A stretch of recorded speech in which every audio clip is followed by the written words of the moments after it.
and we're listening to the Jeff Sargent Show. Only on Chaotic Radio. With our co-host, Janky. Morning, Los Angeles, Inland Empire, and all the ships at sea. And behind the glass in the engineer booth. Dangerous Dan the Man Rob. Dangerous Dan the Man. Producer Dan. Executive producer Dan Rubb. Procurer of bagels, defeater of lions, and the guy who brings the water. The guy who makes coffee, brings water. Yeah, that would be me. I also said killer of lions, but you didn't say anything in that one. Yeah, I never killed a lion in my life. I killed a squirrel once and I freaked out. With a hammer, but it was a baby squirrel. No, it was with a shotgun. Oh, no, did you really? Yeah. Oh, that's when your stepdad took you hunting. Yeah. Was this a stepdad or your real dad? My No, stepdad. I listen to what he says, you don't. Why are stepdads like that? They're so mean. I had one too. As our lovely guest will find out, every story of his begins innocently enough and ends in rehab. What, you want another rehab story? Yeah, Another comatose story? I demand another story about snorting blow off a toilet seat. I made that up. He did not do that. No, it's off a woman's ass. Excuse me, do you not see the goddess sitting in my Guess presence? what? Oh my gosh, guess what? Introduce, please, Jeffrey. Ladies and gentlemen, Live. welcome to the Jeffrey Sargent Show. I'm Jeffrey Sargent. Shut up. Kick your ass. It's a Roy and Jimmy show. That's the It's Raw Roy and Jimmy and Jimmy Show. This is Raw, and I'm Jimmy. We're filling in for Pat and Jeff. Hey, someone's at the door. That's a digital doorbell. Oh my gosh, she just walked in. One angel upon this window breaks. The misquote Shakespeare. We have a special guest today. Bravo. And it's all behind the scenes, man. This is Nathalie Lopez. Bravo. Bravo. Thank you. Nathalie is a production set designer. Yes. And She worked art on- director. She's the one that you put all the background. You place everything, placement, props and placements, and you decorate the sets and you make sure everything is ready before they start filming. Tell us about your job, Nathalie. Yes. So number one, my name is Nathalie. Nathalie. Thank you. The Nathalie. H is silent. The H is silent. Yes. Okay, my bad. No worries. Wow. So Do you want to get in the radio? Because you're about to put us out of work with that voice. I know, right?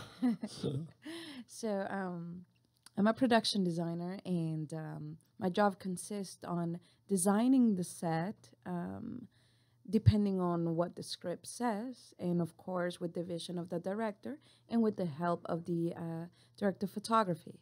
Then I put something together for them to see first. And Then- you design it on a design it. blueprint, like? Yes, Yeah. we designed everything, and then we show it to director of photography and to the director, and then we kind of work through to see what works for the story, what works for the director, and what works for lighting as well. We also go on to location scouts because sometimes we have an actual location where we can actually like just rebuild this world that we're trying to, like show, in the film. And most of the time, it's a process. It takes some time, and it's about communication. It's about like sharing with the director of photography to bring this world together. It's a collaboration at all times. And I don't know, I'm sorry. I have never heard my voice. This is the first time. So Jeff, Dan, and I will never forget it. Exactly. Wow, it's a great voice, by the way. It sounds, could you explain it? It sounds a little bit English. It sounds a little bit, Well, when I was young, I didn't speak much. When I was young, you're like 14 now. I was no, not 14. I wish more like 32. Ooh, well, it's Hollywood, so we'll make you. It's Hollywood, so we're making you 28. You know, right? Well, when I was young, I'm from El Salvador, and we went through a war. So as a child, it affected me a lot. So I didn't speak much. And oh, you were out there during the troubles. Yes. Wow. So it affected me a little bit, you know, like psychologically, and I mean that's why I'm an artist now. But you're underselling it. You're not just an artist, production designer. He was going set designer. Which they put potted plants on the set. You're the person who designs the entire world the movie takes place in. Absolutely. Wow, wow, wow. I mean, you're basically, with the director and the producer, the architect, you're working their budget into your vision for what they've come up with. Yeah, absolutely. What got you into this, and what was your first film? When I was very young, same thing. You know, I started drawing, and that was your creative outlet during growing up during a horrible war. Yes, so that was my creative, outlet. But the interesting thing about it is that I did not just stick to drawing. I like playing with fabric too. Wow. So I had like these teddy bears or whatever, and I used to make like clothes. I used to go to the seamstress, you know, she used to do my school uniforms. And, you know, she saw that I always wanted, you know, like the pieces of fabric that I saw laying around. So one day she gave me a bag full of, you know, like just pieces of fabric. I was so happy. I went home and, you know, like I learned how to sew just to make like this little cute like teddy bear outfit. Really? For your bear or for yourself to wear? No, it was for the teddy bear. So I will what was his name, by the way? You know what? I didn't have a name for him. Wow. But I still have a little teddy bear. Wow. And his name is Booney. Wow. That's amazing to hold on to something for that Does long. Booney go on location with you? He's been in a lot of the films I've done. Wow. Well, you said them in placements. I remember at DC Stages where I met you. There was a bedroom, a kid's bedroom. Jeff was there. going through, they met when Jeff was going through the dumpsters behind the studio looking for aluminum. There was a lot of stuffed animals on that bedroom bed, and you sneak them in there, right? Yes, I always sneak him in there. And there's been times where, because I have to stay out, you know, at a hotel, like far away from my home, I take him. Oh, yes, see, that's what I was asking. I take him. And sometimes the actors or musicians, they look at him and they're just so curious about it. And I tell them a little bit about him, and they want to incorporate him into the film. So really? I let them, you know. So even better, you know, like if they make my life easier. But that's something personal that I always like to keep on most of my sets. Wow. Just like a little signature right there of me. A security blanket, maybe. Yeah. No, it's definitely a security blanket. Like I said, you know, growing up, it was a little tough. But, you know, like with all these ways, outlets that I looked, you know, so I can express myself, you know, like it just helped me so much to overcome all that stuff, you know, because it went from art to, you know, like a little bit of fashion design. And then I liked animation. And then from that, I remember one time, I think I was like 19 years old, and I was watching a film. And I just did not know exactly what to do with my artistic self. And I looked at the title of art director. I stayed for the credits, and I saw art director, and I'm like, oh my God, that sounds so cool. I'm like, art director, that was the one that set it off. Director of art. Exactly. So I'm like, director of art, that sounds so cool. And then, you know, I always compare my my career to a relationship. Like when it's starting, you like it, so you want to find out everything about it. What is this about? You know? You're going to Google this Hollywood. Yeah. So I Googled this Hollywood stuff, and I just found it very intriguing. Because at the beginning of times, it was only an art director. But as the job got bigger and bigger with time, they split into two parts, which is the production designer and the art director. The production designer is the one who designs the set, and the art director is the one who carries the work out while, you know, like working the pre-production on set. And, you know, you hire the set decorator, the prop master, and special effects and all that stuff. and this person, the art director, is the one who makes sure that it happens. You know, it's a most art directors are production designers themselves. It's kind of like the same job, but one is kind of like off the set, that like on early pre-production, and the other one is more like on set, like always ahead of the production. And my first film was a film called Battlefield America. And in that one, I was a scenic painter. My art directing teacher hired me, and I started doing scenic painting because that's, you know, I come from an artistic background. So, you know, scenic painting came naturally to me. Were mom and dad industry? Were mom and dad working in Hollywood or no? No, not at all. Wow. Because you've risen to literally the highest artistic spot. I mean, you're designing the world, you know?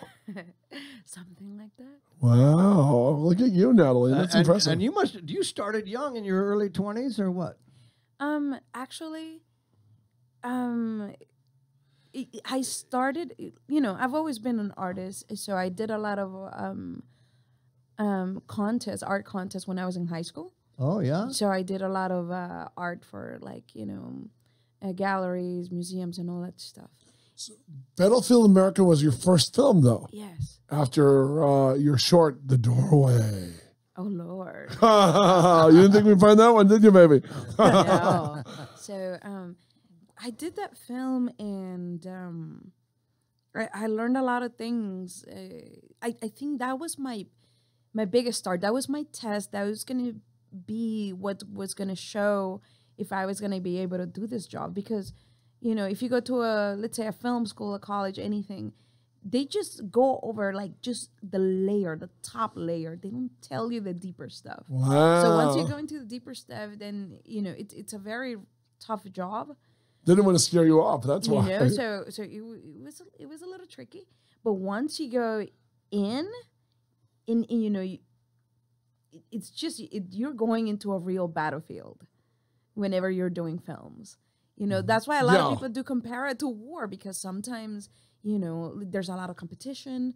People break down. I mean, people literally break down. There's a lot of, and, you know, you're dealing with a lot of artists. So you did it with Lynn. Battlefield America had Lynn Whitfield in it. She was in Jaws: The Revenge. Oh, really? Yes. But wow, so you did the short, but now you're on Battlefield America as a scenic painter. Yes, I did the scenic painting, and I think that was the film that launched my career. Wow. Would you do like fake graffiti for the school scenes and stuff? I did not just that, but for example, sometimes you have a concrete floor and they want it to look like wood. They want it to be a gym floor. So my job was to make sure that turned into a gym floor. Really? Wow. Without having to use real wood. Did you paint it or did you use vinyl decal? Yeah, like the vinyl No. decal. It had to be absolutely painted. Really? Oh Wow. And then there were some you know, like I think that when we were at DC Stages, there was a little area on the floor, on the tile, the vinyl, and it ripped apart. Oh no! So the thing is that we have to fix it right away. So, you know, I had to cover with tape and match the colors of the tile with the dirt and all that stuff, and just make it look exactly the same, like nothing ever happened to that floor. Oh no! Yeah, responsible for all damages, right? Right. And you have to do no. When you finish a film, they say, "All right, now you and your crew make this look just like it was before you came in." Absolutely, we have to do that. So we have to make sure that our location, whether it's a stage, whether somebody's home, goes back better than we found it. So you have to create the world, and then you have to erase every trace of it. Does that haunt you a little bit? You know what? I remember doing Battlefield America, and it was so hard to let go. Mm-hmm. It was like, you know, maybe because it was my first major film, it was just so scary to just tear it down and forget about it, you know, like. It would break your heart. You spent weeks. Just like, you know, because in the art world, you know, like I paint something, I keep it or we sell it or whatever, but it's there. And when it comes to production design, you know, like in art direction and anything art department related in the film business, you build it and then you have to destroy it. So all your hard work seems that it goes away. Goes in the big dumpster. Exactly. Oh, man. But then I realized that it's going to be saved forever in film. On screen, yeah. On screen. And if there's a sequel. Exactly. If there's a sequel, then you continue to build more sets. Wow. Now we had some guests in that did some films, and the films never make it. They just stay on the shelves. The production. Does that happen to any of yours? Companies don't do anything with it. They just sit. They're somewhere, and it's a good film, and they just sit. That has happened with a few of the films I've done, and that's mostly because I would say lack of marketing. Wow. People do not understand that marketing is one of the most important things in film, but it does cost a lot of money. It costs so much money that it can probably cost, like double the budget to make the entire film. So, but to market and distribute it, right? Just to market and distribute, it's going to cost a lot. And if you do not know the right people, it's going to be tricky. And I feel that for all independent filmmakers, that's the hardest part, because you can make an amazing film, but you just don't have somebody to distribute, so people don't know about it. And sometimes you go from word to mouth on radio, for example, or on social media. But if you don't have enough followers, or it's just not enough. It just takes. There's a reason why there's marketing careers out there. So. Now, let me ask you, when you do something like Wolf Woman or Alien Convergence, which came out this year, which was was that the Asylum? That was to sound like Alien. What's the new Alien? Alien Covenant. Covenant. Yeah. So Convergence is supposed to sound like Covenant. Is that fun to do? You're trying to do a kind of this micro version of something that's costing the studio $150 million. Is that a challenge, Nathalie? Absolutely. I've done 2 films already with Asylum. Oh, you have worked with the Asylum. Oh yes. Which 2? Tell us. It's hard because they are trying to pull these films, as fast as possible with the minimum budget as possible. And the poster's already done. By the time we actually started the film, the poster's already done. So they, it's. These movies, a lot of these movies are made for TV. So whenever you're working for TV, it goes a lot faster. It's a meat grinder. It's crazy. Yeah, it's like within weeks, huh? You're filming days, 1 week. Within days. And then it seems like within a week or 2, it's on the Sci-Fi Channel. Yeah, exactly. It's so, sometimes, it becomes very tricky for everybody, not just for the director of photography, but for the rest of the crew, because we're constantly rushing to make it happen, to finish it. And the thing is that we have all these producers behind us, pushing. And, it's like going to boot camp whenever you do that one. A friend of mine just did a film recently for the Asylum. And he was whispering, the production designer and I were sitting together, and he was whispering in my ear, showing me, not in a weird way, but basically giving me information. There's a big earthquake, and he goes, that's the Asylum's new headquarters. And he goes, we just digitally added to it. That log cabin looking building.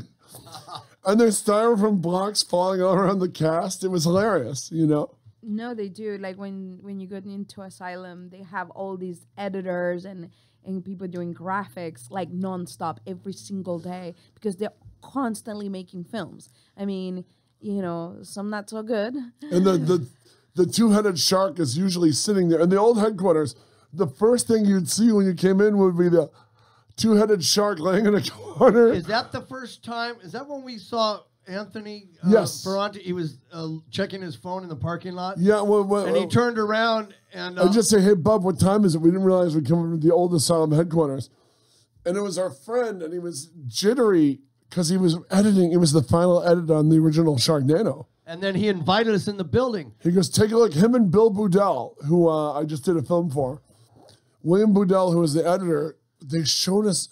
They had a sizzle reel, 15 minutes of Sharknado.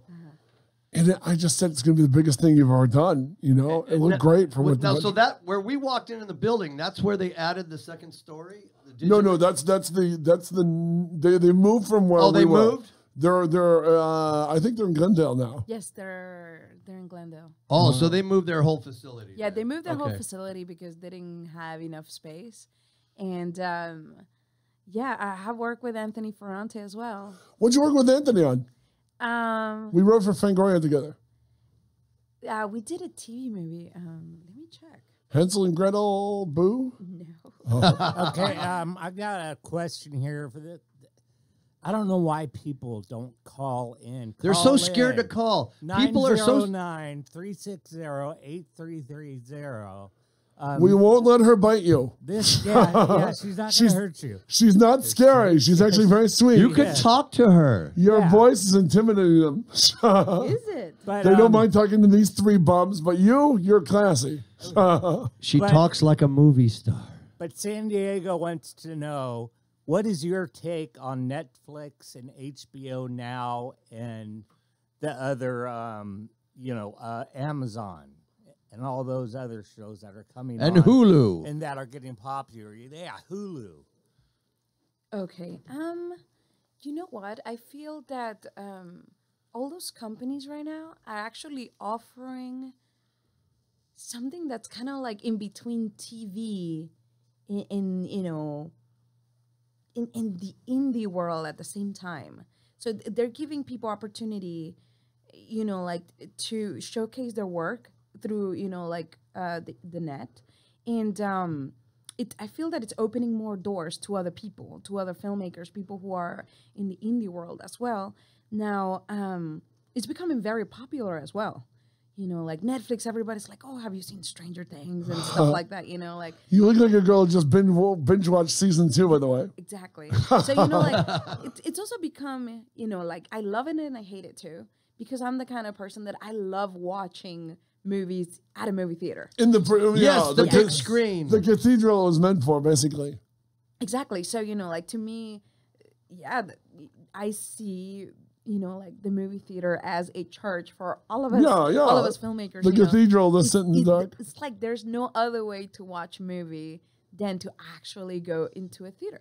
So, I understand that a lot of people, like they can't do it or it's too expensive or whatever, so a membership like Netflix, which is like $8.99 or whatever a month. Which is amazing. And what I love about Netflix, it will find your likes. It'll say Nathalie, other movies recommended for Nathalie.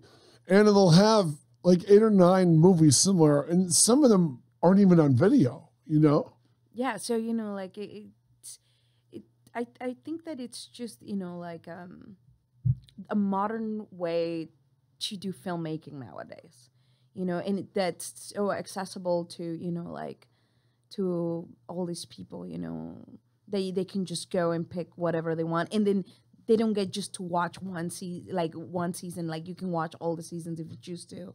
And, like, it's the binge watching, like, people love that I stuff. love the binge watching. I love that if you watch. That's how I did Daredevil. Yeah, no, but Daredevil's amazing. I mean, like, if you're Breaking sick, Bad. Imagine when you're homesick with a cold or whatever. Like, what is there to do but to lay on your bed? Just binge watch. Yeah, have some soup and watch Breaking Bad. You're exactly right. You know what I mean? I mean, Our American Horror Stories, my favorite. Well, I read for them. I read for one season like 5 times, so I refuse to watch it until I'm on it. They dropped the character I read for all summer. I beat out like 5 other guys. It was then.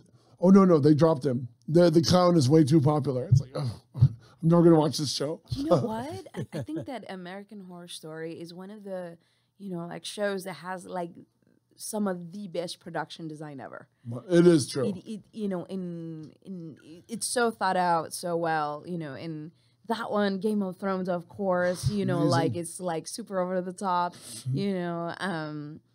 like these TV shows, like, literally, like, are better than a lot of the movies that we have made, like, when it comes to production. Really design. good prop placement. That's Definitely. But more than prop placement, I mean, she's designing the world, so she's watching it with whoever designed Game of Thrones designed this amazing world Is that harder or more exciting for you than a Stranger Things, where the whole thing has to look like 1985?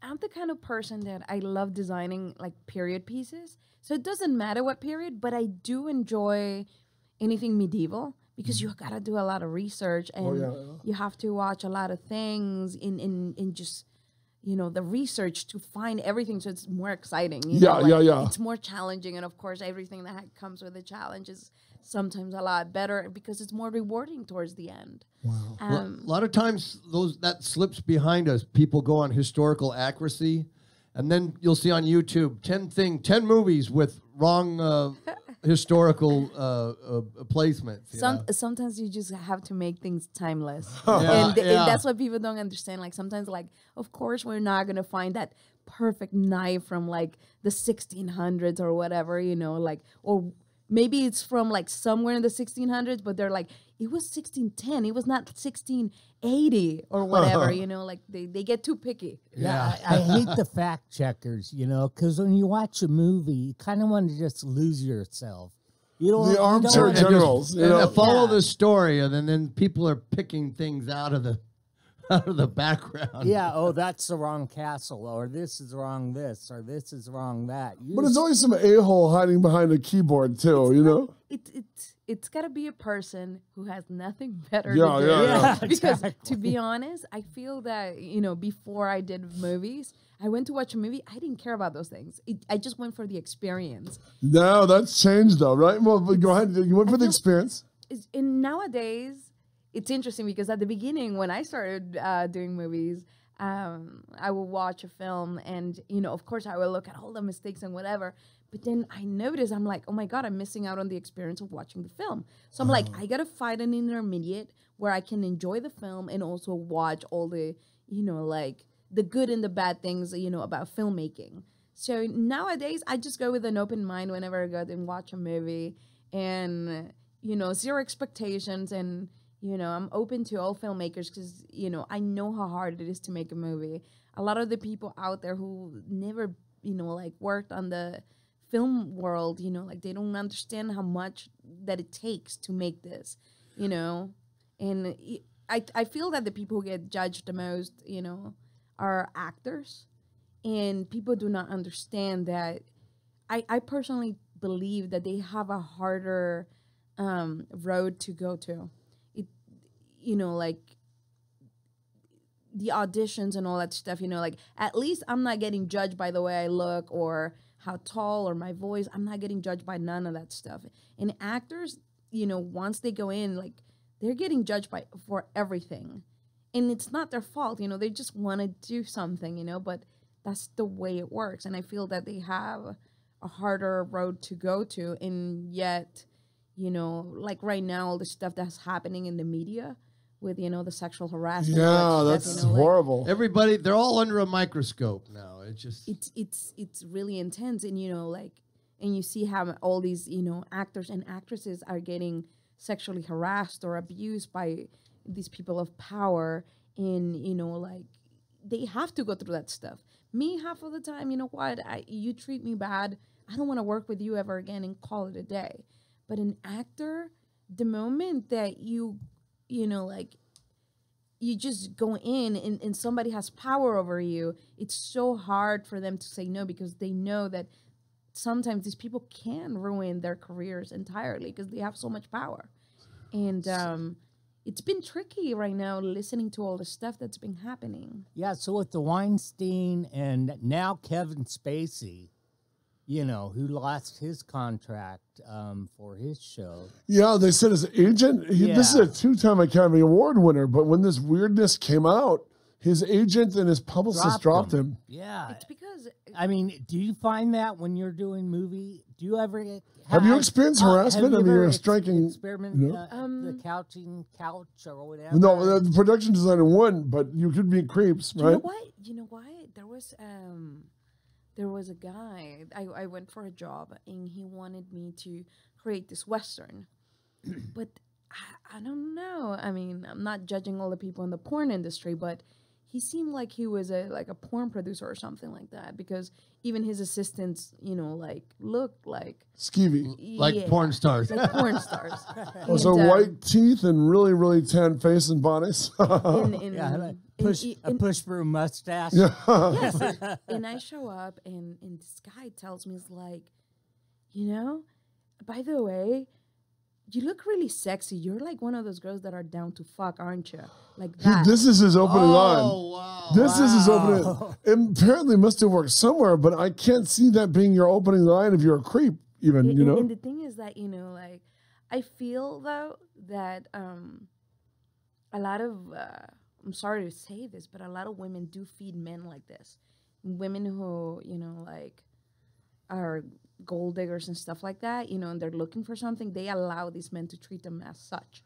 So these men think that all girls, you know, like, just because they have money are down to whatever they want us to do.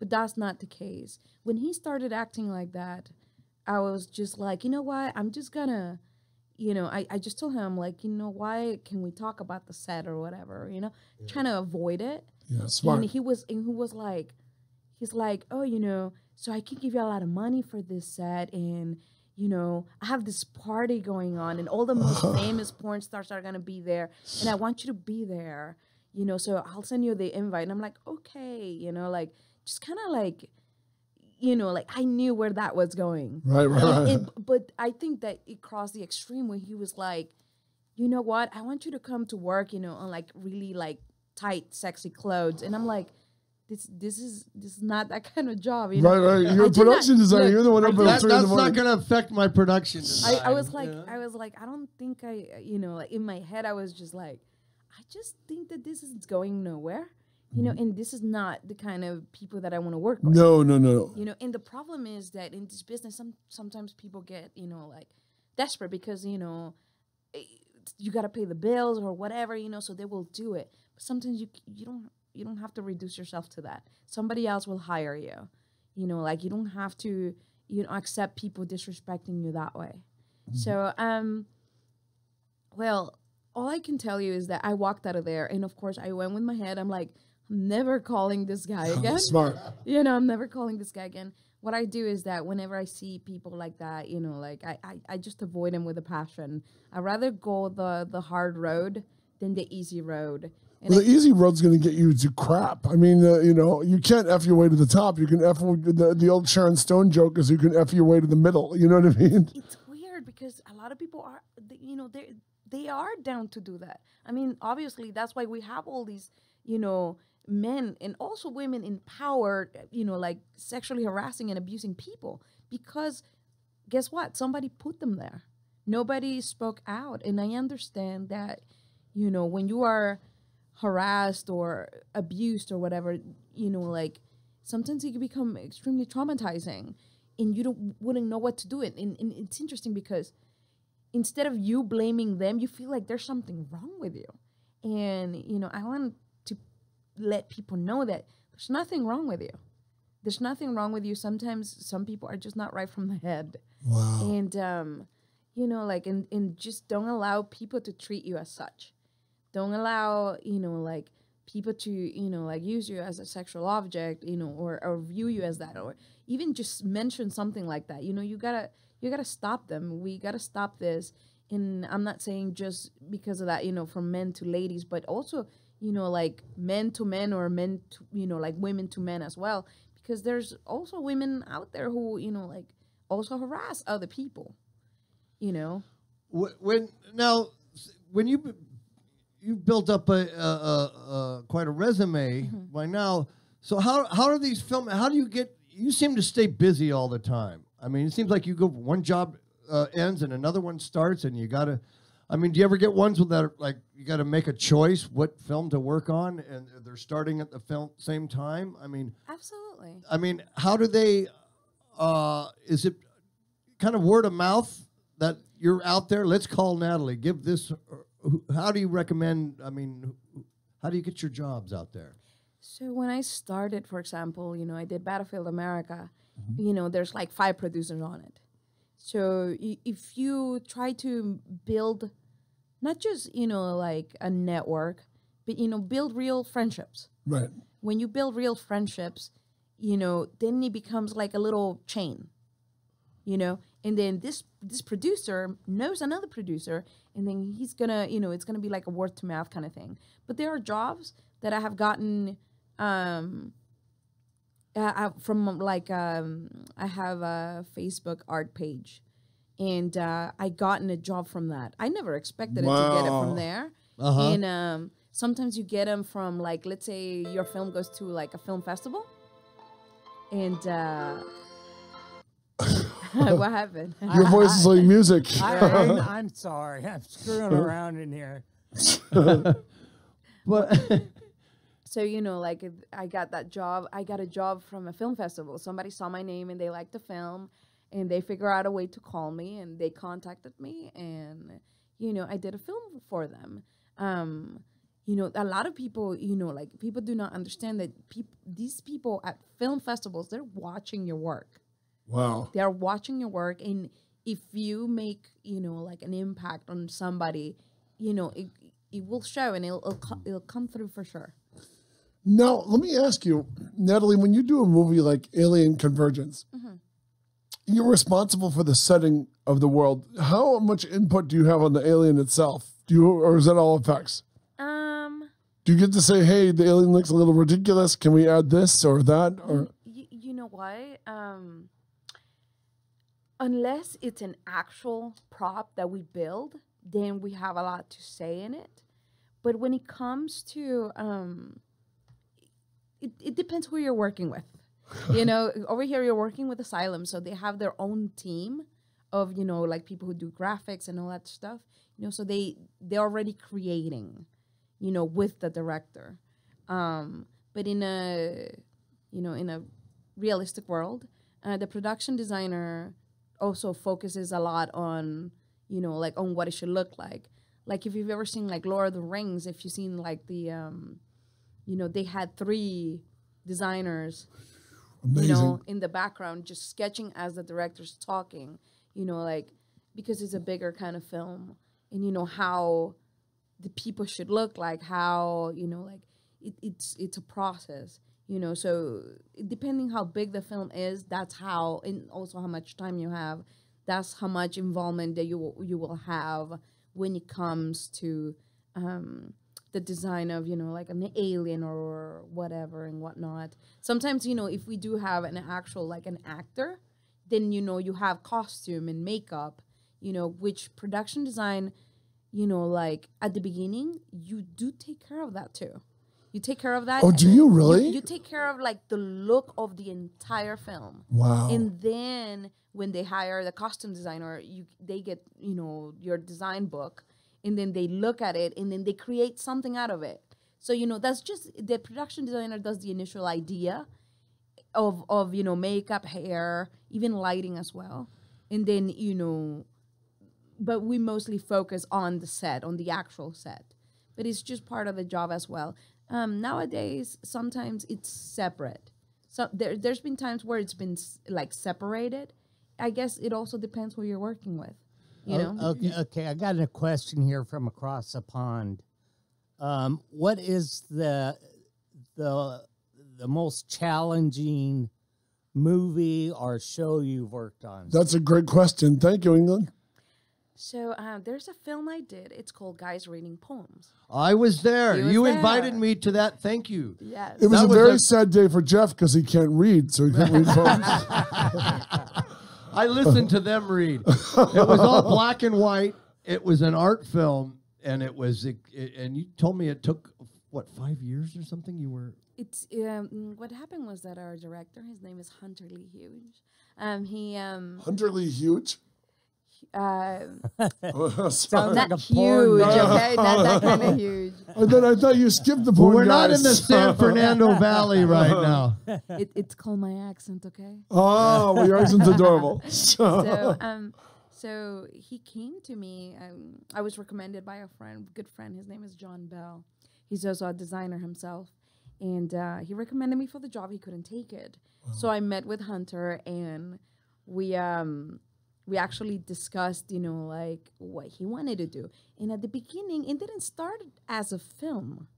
It was just an experiment, you could say. He wanted to have some actors, like act poetry, not just read it, but perform it. Really? So I thought it was very interesting. It was intense.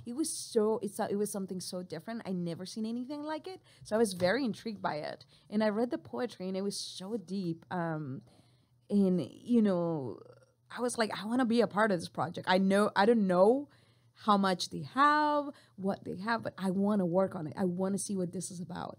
So it was most out of my curiosity. And once I started working on it, I just fell in love with his idea of having this poetry. But I felt that, it could be something more. Wow. And I told him, he gave me a ride home on the last day. We used this, number one, we used this house. It's like a 1950s house. And we used every corner of that house for the poetry.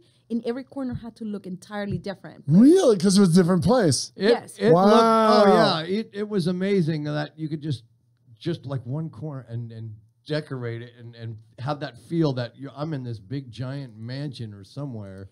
And it continues. I was very impressed with the prop placement and the set design. It's like, we just, like, and the interesting thing is that our director of photography, his name is Michael Pesa. And when he came in, we just worked together so well. So when you work together well with other people, it's just perfect. So once we were done, I mean, it was tricky the first time. We were shooting like 13 pages a day, script pages. So, it was intense. So at first we just shot poetry with these beautiful, handsome boys, and they did amazing performances of it, and I was extremely impressed. Now, the director gave me a ride at the end of the day, the last day, and he said, Nathalie, I don't know what to do with this. And I'm like, well, why don't you give it a backstory? To me, it's a very, like, an art film. You should go and put it in galleries or put it in very artistic areas, where people watch this stuff. Wow. So, and the thing is that, I told him, I feel that if you give it a backstory, like an actual story, it will have a future. And then, like a year and a half, I think a year and a half later, he calls me. He's like, Nathalie? And I'm like, yes. I made guys reading poems a movie. And I was like, really? He's like, do you want to be a part of it? And I'm like, yes. And so he sent me the script, and I read it. And I was just in love with the story. He's a great writer. He's also an actor himself. And I was in love. I'm like, this is amazing. I don't know how this is going to end up looking, but let's do it. Wow. And the thing is that even when you read it from the beginning, it's a timeless, piece. So it doesn't feel like it's of any time period in particular, So I decided to make the design timeless as well.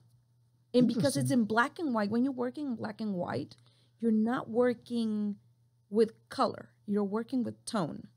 But at the same time, I also have to give, a world to the actor. Not because orange is a good tone, it's going to be great for an actor's eyes. So, I still have to give him a world, to the actors and to, to the viewer. Yeah, a tactile world for them to act in, Yeah. Okay, this I got a question here from this is up north in Santa Barbara. Where do you show your art at? Oh, my art. Well, apart from filmmaking, I am a painter. Wow. But I have to say that I'm very jealous of my artwork. Wow. And I show it sometimes, but it is extremely rare. Like painting to me, it's very private. It's for me. It's for my person. And then I have filmmaking for the rest of the world. So whenever people want to like see a film or whatever, there's a lot of them in Netflix already. You can find them also on DVDs. Some films will definitely go to theater, so there's theatrical releases. Guys Reading Poems has had theatrical release as well. Oh, it has, and it's gonna be released again. So I will let you guys know when that happens. We would like that. Yes. So you don't have any like art galleries or openings or A page anything? where people could look at your work. You mentioned that a little bit ago. She's holding out on us, boys. Talk to us. Where can we see your artwork, Nathalie? Well, unless it's Instagram, you probably won't see it. I still have it. I have it on. You took it down? You took down your artwork? No. You know why? When I was a teenager, I think I was 18 years old, I won this contest at a museum. It's the museum is called MOLA, which is the Museum of Latin American Art. They do have one of my paintings, but I do not know exactly when they're going to showcase it. But they have one of mine. I won an art contest with that museum. And that was the one of Frida Kahlo and the trolley? Yeah. so they have they have one of my paintings, so they might have it showcased somewhere in their museum. But other than that, yeah, same thing. I just have it at home. You took down your seat. You blushed and looked down when Dan read that question. We're looking at, wow, you're hiding your artwork from us. You know what? Maybe one day I will definitely put everything together and at least have a viewing gallery, like so people can see the things that I have done, not only art-wise, but, photography as well, costume design, and filmmaking as well. By the way, the reason you couldn't remember the name of your Anthony Ciferante film is it was Forgotten Evil, so you forgot it. Yes, there you go. You got it. Was it shot under Forgotten Evil? Or was that Evil, the name and the title, and you forgot, and then that was the name of the title. Because the movie was something that needed to be forgotten. He's never mentioned that. It had to be Forgotten Evil, to be honest with you. It was tricky. We shot in like San Francisco, and it was hard because there's not a lot of filmmaking over there. It was actually shot where Anthony Ferrante was born. Really? So the town of Antioch, and there's not a lot of filmmaking supplies over there. So that's very tricky. Wow. And then we have all these like beautiful locations and whatnot, and of course the stress with working with Asylum is always very stressful. An asylum movie made in Northern California, because Northern California is famously expensive. And based on the write-up, it sounds like you guys were trying to do Basic Instinct on $1.50.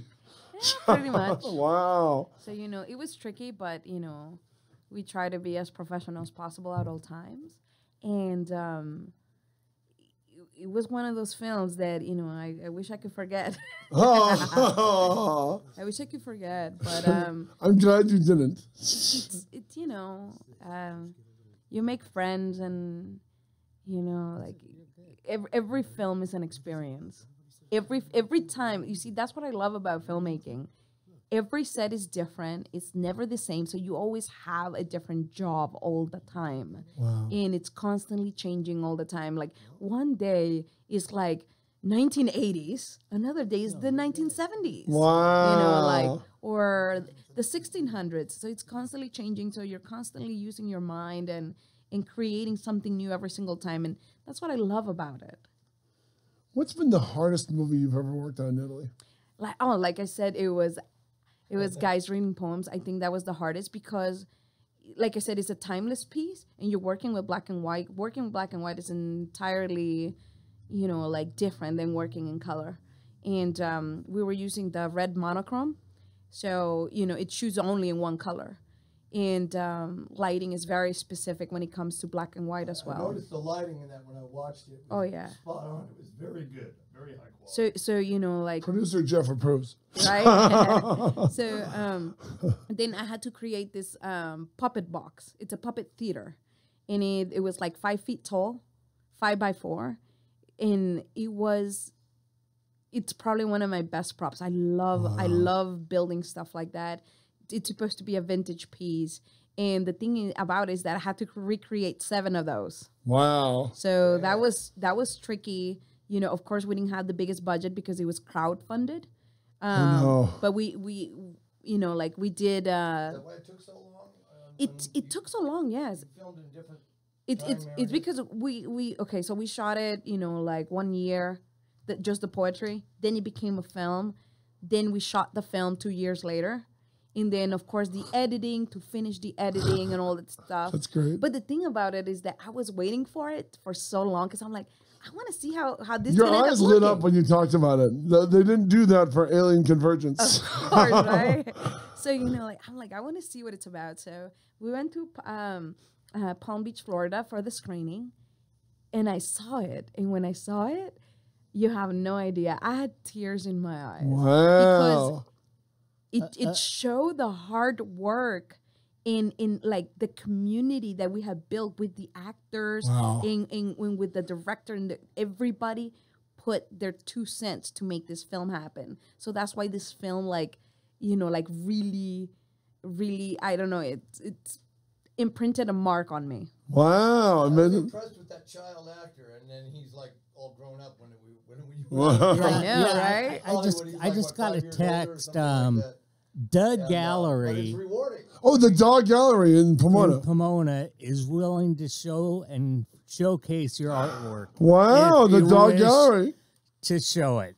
I don't know where you're from. I don't know where you live, but Pomona's got a very good art district. My name is, well, my name is Nathalie. Sorry.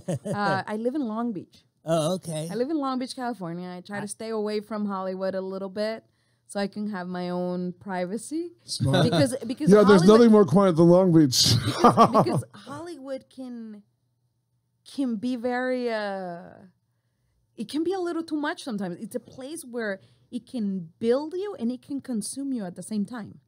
So, you know, like I try to have a balance between it. So I keep my work life in Hollywood and then I keep my personal life in Long Beach. And it has like the perfect balance. A lot of people's like, but isn't it a long drive? And I'm like, it was a longer drive going to chaotic radio. Oh, no. By the way, Right. listen, smartass, you can shave out 10 minutes from here over in Pomona. The Dog Gallery is about, like us, about as far from Hollywood as you can get. It's in Pomona. It's a beautiful art gallery. They have their art walk, too. They have an art walk in Pomona, and there's it's off 2nd Street in Pomona. I think you would dig it. At least I would definitely dig it. Yeah. I could hook you up with the best art galleries there. Excuse me, the Dog Gallery is offering right now. Don't shit on them. Oh, they're calling in? Yes, that's what I'm telling you. Oh, my God. Oh, that is so cool. Listen to Jeff, the producer. I can introduce you to the best art studios. Well, I was just got at the a call Dog Gallery from 2 Doug weeks Gallery. ago. The Dog Gallery just called and asked about showing your artwork if you felt like it sometime. I'm totally down for it. Wow, okay. Totally down for it. So We will go there and hype it on our show as well. awesome. Definitely. Yes. Yeah, They will show you lost work of Frida Kahlo taking the trolley. yeah, a lot of my friends live down in Long Beach, and a lot of my friends, because I'm in the music, kind of, and a lot of bands play that down there in Alex's Bar, and you know, down there in Long Beach, there's a big music scene, and there's also a big gay scene. You know, not that I'm gay. Don't get the wrong Go on, idea. Dan.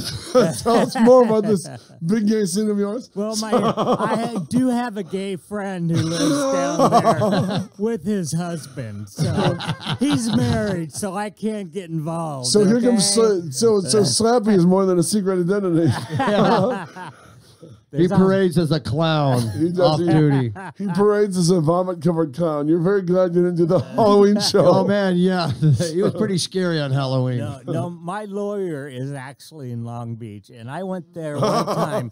I had to go see my lawyer, and it was during Gay Pride, and the streets were You just timed like, it perfectly. the streets are like just packed with cars, and I had to find a parking place. I'm like, oh man, I can't find anywhere to park.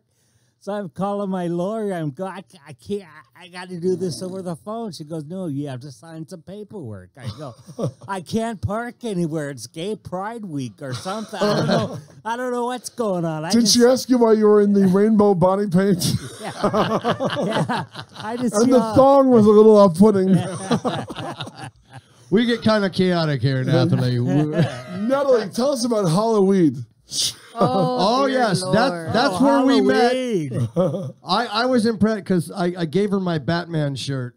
Yeah, Literally, I still have it. Batman for president. Batman for president, and I it was like at the end of the shoot, I was filming in the other part of the studio, and that's where I ran in. I go, Robert Craighead's here, and then I asked one of the PAs, and we were hanging out, and then we were walking out, and she had her cute little glasses on. Oh, what kind of glasses do you wear?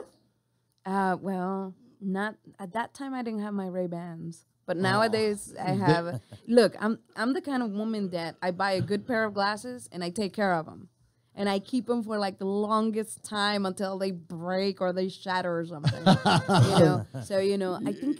You were just adorable. You were carrying stuffed animals or props, and Oh, were you carrying your pal? I'm just going like, carrying yes. the bear? Oh. I'm going, hi, what's your name? And then I was wearing the Batman shirt, and I took it off. I gave it to her. She told me that Natalie before the show told me it took her and 3 PAs to pick all the bed bugs out of the shirt.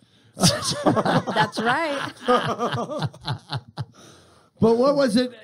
You filmed at DC Stage. Where else did you go on location? And tell us about Daniel Trejo. Danny Trejo. Yeah. I've done 2 movies with him. Yeah, so we shot in Fillmore.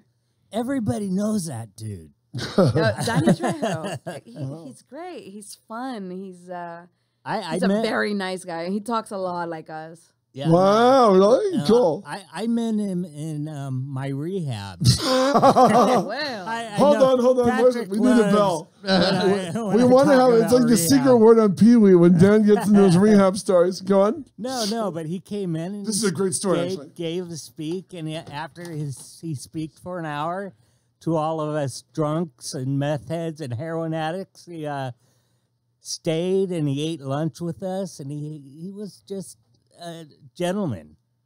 no, he definitely is. I love working with him. I have worked with him twice already, and Which films? I did another one not too long ago. It's called Wild Woman, and it was an Australian production. Is that the one with Mary Carey, or was that Wolf Woman? No. Not the Wolf Mother one. Okay, sorry. No, this one's called Wild Woman, and it was an Australian production, and we shot in Borrego Springs. We shot a lot in like really southern part of California. Denny wasn't playing the Wild Woman, was he? I mean, he's a good actor, but He wasn't. might be a bit of a stretch. No, he was playing the bad guy. Oh. No, tell us about hanging out with him. Did you like it? Was he cool? No, he's very cool. He's really nice. He's very protective, and he's also there to teach you something, like not to slack off, and do your work and be professional, like He's very inspiring. Then he's a great guy. I like working with him. He's very humble. Wow. Very, very humble, and he doesn't forget where he comes from. Because I speak Spanish, like we're talking Spanish all the time as well, You're talking Spanish with Machete. Did that blow your mind? Yeah, like I'm like, I don't know how his Spanish is gonna be like, but you know what? Let's go for it. So we talked, and he's like, yes, mija, tráeme el café, por favor. He asked me to bring him with coffee, and I'm like, sure. Mamela la gusta es mucho. No. So how many different dialects do you know of Spanish? Because I know Spanish is one language, and in Mexico it's a different type of Spanish. It's a different type of Spanish. I live in El Salvador, so I know Salvadorian Spanish. We have very specific words, that a lot of people do not even understand. But Spanish, like the basics, I think it's kind of like the same thing everywhere, but Spain, it's Castilian, so the Spanish is like old Spanish, so it's a lot different than it is, like to regular Spanish. It's kind of like the same thing with our Argentinian Spanish. It's a little different as well. But it's kind of like, you know how I see it? Like people from California speak one way and people from New York speak another way. Okay. Like people from Texas, it's the same thing, you know? And we all have like different accents and whatnot. So it's kind of like the same thing in the Latin community. You know, we all speak the same language, but we come from different cultures, regardless of it, because of, you know, the area, the region where we come from. You know, the natives there were entirely different. Like in Mexico, there was a lot of Aztecs, and part of them were Mayan. In my country, everybody was Mayan. Wow. And then when you go to south, you know, like you have the Guaraníes and the Incas, you know, like entirely different. So it's based on that as well. You know, like what region, what Native Americans live, you know, in that region. Wow. Well, now walk us through you as a production designer. Give us the start, you know, from soup to nuts. Tell us where it starts and where it ends. Well, it starts first with a phone call. A phone call or email. You get a producer on you, and they ask you if you want to work. Then everything depends on, number one, scheduling. Right. So if I'm available for scheduling, you know, like, you know, I'm on it. You know, so then the next step is, you know, what is your budget? What are the rates? You know, how many people can I hire? You know, like, and whatnot. Then we talk about it a little bit, and then we go into the script, because the script is gonna tell you as well if something needs to be built, if it's gonna be location, how much it's gonna take. I gotta break it down, so it comes with a breakdown of the script. Apparently, Jeff was so bored he's watching the show from earlier today. I didn't expect that to happen. No. So go on. So once you get the script, you break it down. Perspective budget and all that. Exactly. So you gotta have a little perspective budget. Sometimes the production has a specific budget, and they just ask you, you know, is this something that you can work through? And, you know, then you go like, you know, yes, that's something that I can do, or this is something that I can't do. We need more, whatever. You know, so we talk about it. Then we go into like deep into vision, into what the director wants. You know, we go on location scouts, we talk about it in detail. And then that's when we know how much is definitely going to take to make something. Because, you know, cinematographers usually ask you, you know, like if we have windows, you know, you gotta have window treatments, and they have to be translucent, and they gotta be this color, or they gotta have this texture or whatever, you know, like, and it also has to match the set and the psychology of our character wherever they're, you know, they're at in the film. So it's a process. Once you have the design done, then you move on to like major pre-production. That's where, you know, I have an art director, or even myself. I like to art direct my own movies. And I pull the people that I need, you know, set decorators, prop masters, set builders, you know, assistants and whatnot. And then everybody starts doing their job. You know, they get the lookbook, they do their own breakdowns as well. And, you know, props gets all the props, whether it's from prop houses, whether you have to go and shop for them, whether you have to make them. Then they come to you, you know, and report to you and just tell you, you know, like, you know what, this is not going to be doable. It's going to have to be built.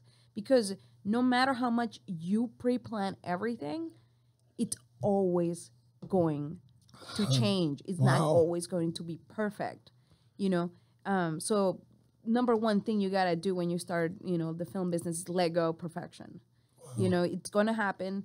And, you know, there's nothing you can do about it but figure it out. So I always say that, you know, like you're always on survival mode when you're an art director or something. Like, you got to figure it out with your team. So you could be in the middle of the set and filming and saying, oh, my God, we got to get this in within the next half hour. You got to send people to Home Depot, get some hot glue or something, or pieces of material to make that scene happen, because Sometimes I have my shit together and everything, but the director all of a sudden, you know what?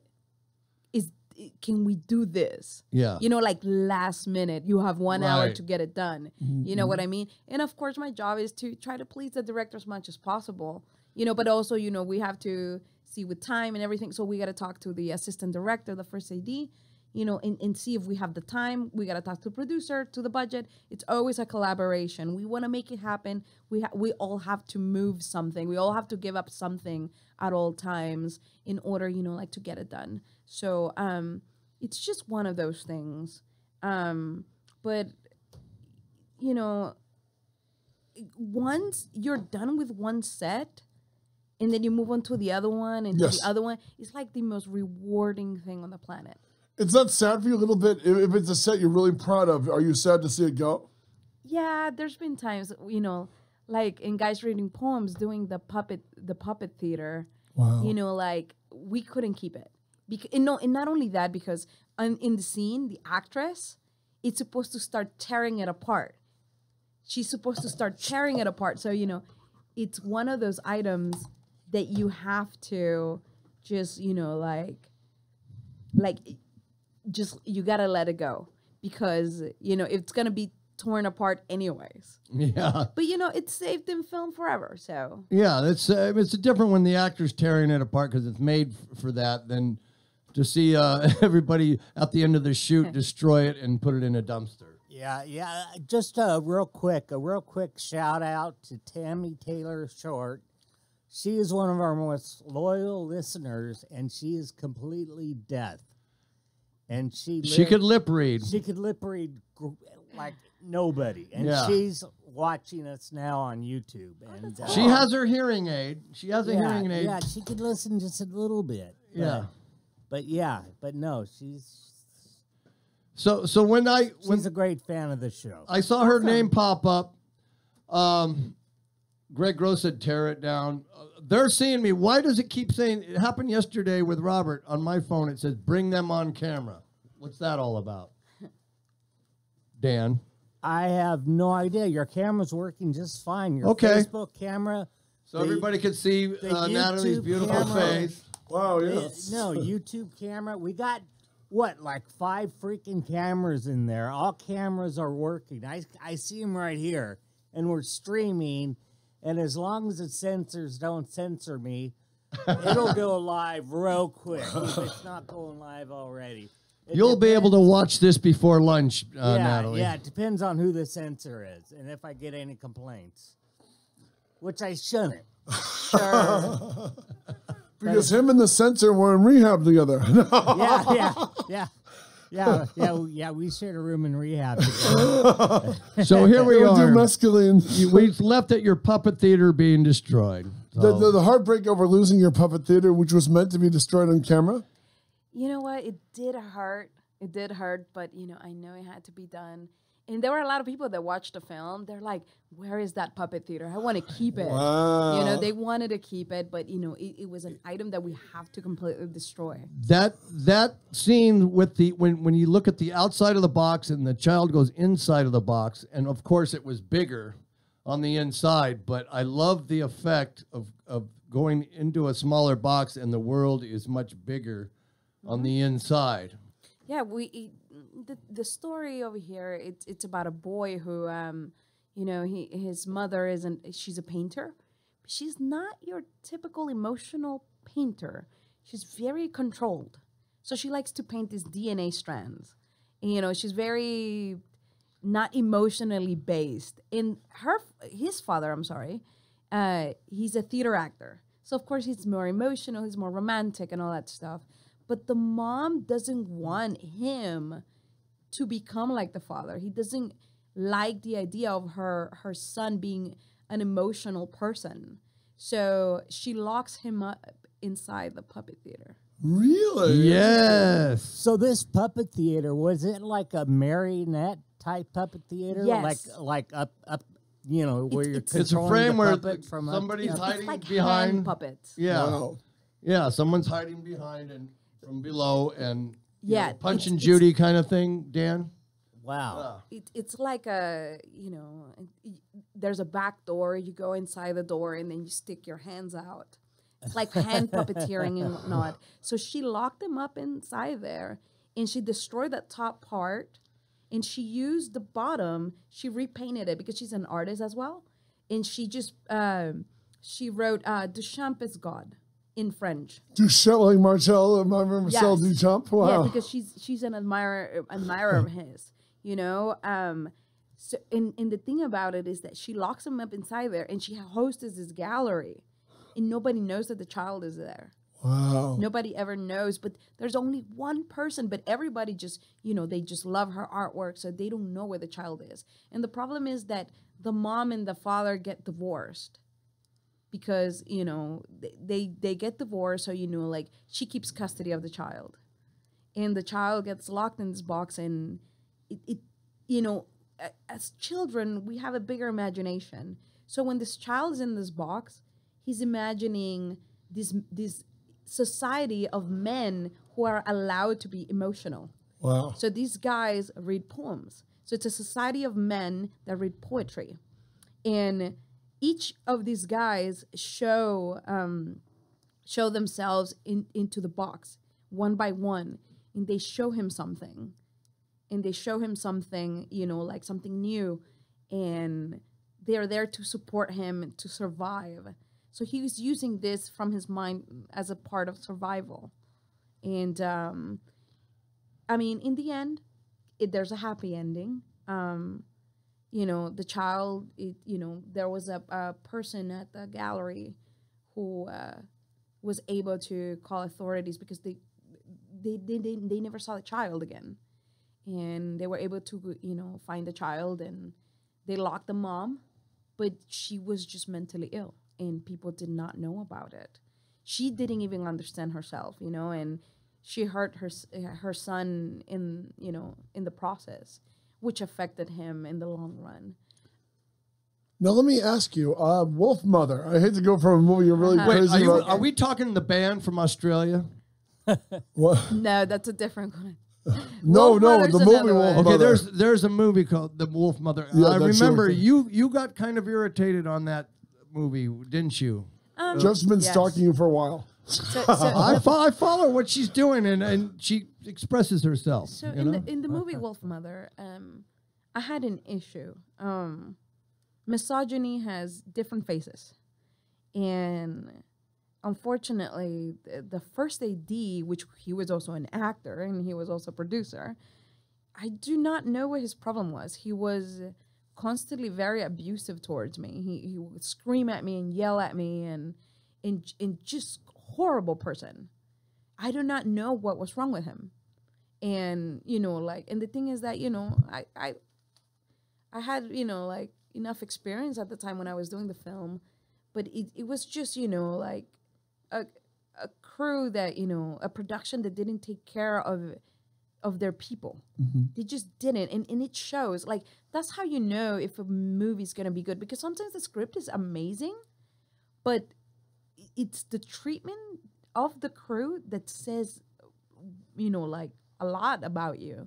And from the food that we were eating, they didn't even have bathrooms for the actors. Wow. You know, and I'm like, if they're treating the actors bad, imagine how they're treating the crew. True, yeah, because So, you they know- don't need you guys on camera. No?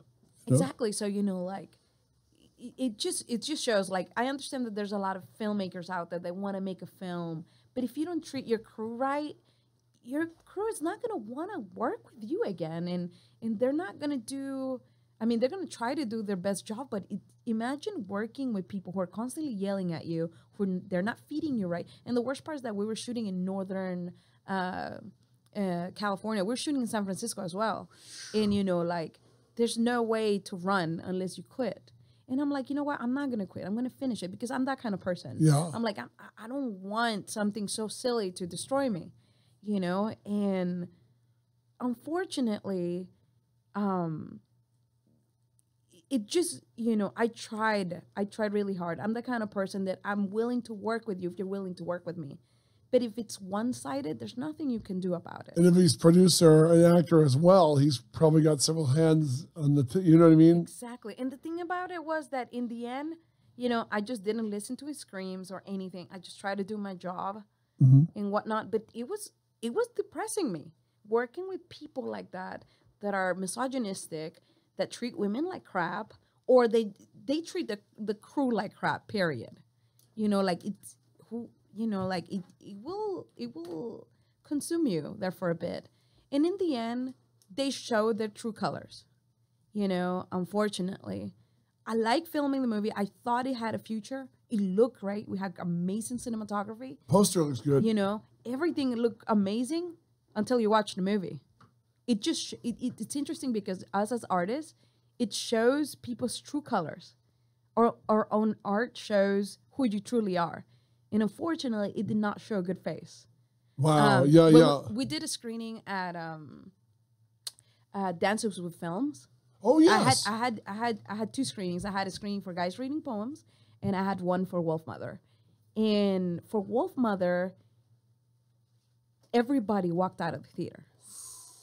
By the way, the way your eyes sparkle over Guys Reading Poems, and then when I ask you about Wolf Mother, it's like I asked you to do jury duty.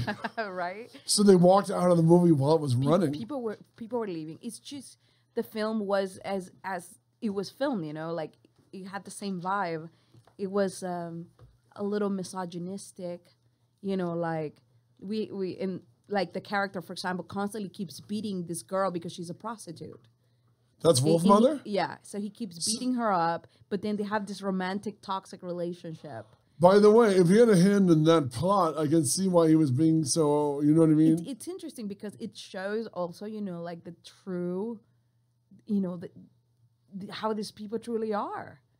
And, and then one thing that I always tell all filmmakers is to be really careful when you have children and rape at the same time. They had children and rape in the same scene? We had a scene where a child was drugged, and she was a really great actress. So it looked real. And we have a scene, and I know we don't show it, but just the way it was filmed, it's just too much. We have this businessman going to these thugs who, kidnapped this young girl. She's an actress. And they drug her up, so she can be used as a sex toy. And the thing is, like, you got to be very careful. That's a bit heavy. I can see why people are walking out of that. And I can see why you're more charmed by Guys Reading Poems. It's because, there's different ways to show trauma in filmmaking. And sometimes there's some things that you got to be careful how you do it, because it's going to affect the viewer a lot. It's going to affect the viewer. I remember there was a movie I've seen. It's called The Impossible. That one, it was so realistic. Captain Impossible, or was it The Impossible? The Impossible. Oh. It was, and I love the film because of that, because some people also do not understand what it's like to live, when a natural disaster happens. And that film was so realistic. Wow. I was like in extreme anxiety while watching it. Like that's the best, though, isn't it? It's like it's intense, but but that was done right. But there's ways, that there's movies that I can't watch. What can't you watch? For example, I remember trying to watch The Room. Wow, tell me why so. Because even though they do not show the rape, but then when you realize that this girl has been locked up in there with her child. Oh, no, you mean the Brie Larson one, not The Room. Okay, yeah. I thought you meant the Tommy Wiseau one. No. Lisa, you're killing me. No, that movie was really, really strong. I could not, halfway through. Maybe because I'm very sensitive and emotional all the time because, I'm an artist. Mm. So, I got the idea and, you kind of, start living it in some sort of way. And it's like, okay, this is traumatizing. Wow. So that was a movie that I couldn't finish watching. It was like... And that was the screener you got from SAG, right? Yeah. I just couldn't finish watching it. It was too much for me. Wow. But, Yeah. I cannot watch rape scenes. To me... As a man, it's like I just want to take the guy and just smash his head into a rock or something, because I would never abuse a woman or rape her, It's no, just not even that. A child. A child. Yeah, that's anyone. Heavy. It's like that's. You don't sexually abuse anyone. I'm married. I've been married 25 years, just about. So, and but I would never ever, even with my wife. If We're she going. We're wants- taking a dark turn here. Let's Yeah. let's keep the happy Yeah. movie going. Yeah, no means no. Okay, that's what it Yeah, boils they, down to. That's, No means when no. you watch that, you just want to kill that guy. What else? So with Wolf Mother, at the end, something really bad happened, but it's the second time that's ever happened to me, which was at the end. They not only did they cause me so much trouble, I finished the entire film, and they waited until the end of the film to tell me that they were not going to pay me. What? Oh my God! F them, man. Unfortunately, this happens a lot in the indie world. That's why there's unions to protect us. They're treating you like crap, and then they're not going to pay you. Exactly. But you know what? You know what? In the end, I know that I finished. I did my job. I finished it, and it's not something that it's on me. Yeah. It's on them, because no matter what kind of job a person has done, when you're done with your work, you get paid.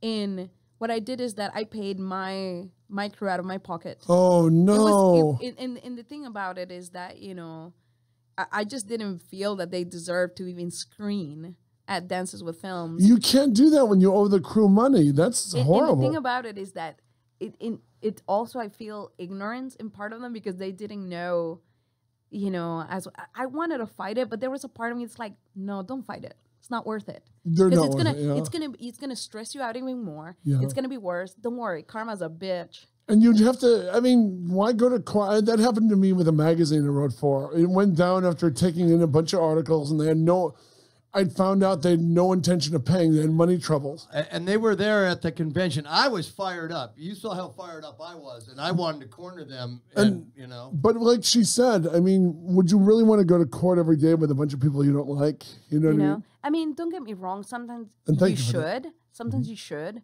But I don't know. This time, something tell me like, don't do it. Just this time, don't do it. It's not worth it. It's not worth it for, you know, a few $1,000. Don't do it, because it was just gonna take away my sanity. Yeah, you can't have that. It was gonna take away my sanity, and I'm like, you know what? I rather not work with them ever again, and just find other people who truly value me and really want to work with me. I mean, that's the best you can do. These people eventually will get what they deserve, you know, and it sucks, you know, because I'm here to help everyone. And I think the thing that really bothered me the most, They were being verbally abusive with no intention of paying you. That's wrong. That's evil. It's like, you know what? I should have walked away earlier, but I didn't. I'm like, you know what? I just want to finish it off. It's just having work ethic sometimes. Smart. So in the end, you know, whatever happened. I'm over it. I got over it. I'm like, I'm not gonna stress my life for these people who, you know, who are wrongdoing the crew. It's just not right. Yeah. But in the end, you know, I kept doing more movies. I still keep doing more movies. It's not gonna stop me. A lot of people thought that, oh, you know, don't say nothing about them. It's you know, it's gonna look bad on you. And it's like, you know what? Sometimes you have to say the truth. You have to say the truth, and it's not bath mouthing someone. It's, you know, like, it's not a lie. It's something that happened, and I hope they learn from the mistakes as well. But to treat you and the crew badly, and then not pay you after verbally abusing everybody, and then they're writing checks to get into the film festivals. You know, Dancing with Films is not free. You know what I mean? Exactly. And that's what I'm like, you know what? At first I'm like, wait, is it the fact that you don't have any money? No, it was just the fact that they didn't want to pay me. They sent me a lawyer's letter, and I read it, and it wasn't even signed. Wow. And I'm like, how are you going to tell me this is a lawyer's letter? When I read it, they were trying to charge me for loss of property, for loss of, and I'm like, I don't think you know how this business works. Yeah. And they didn't. And so I went back to the contract.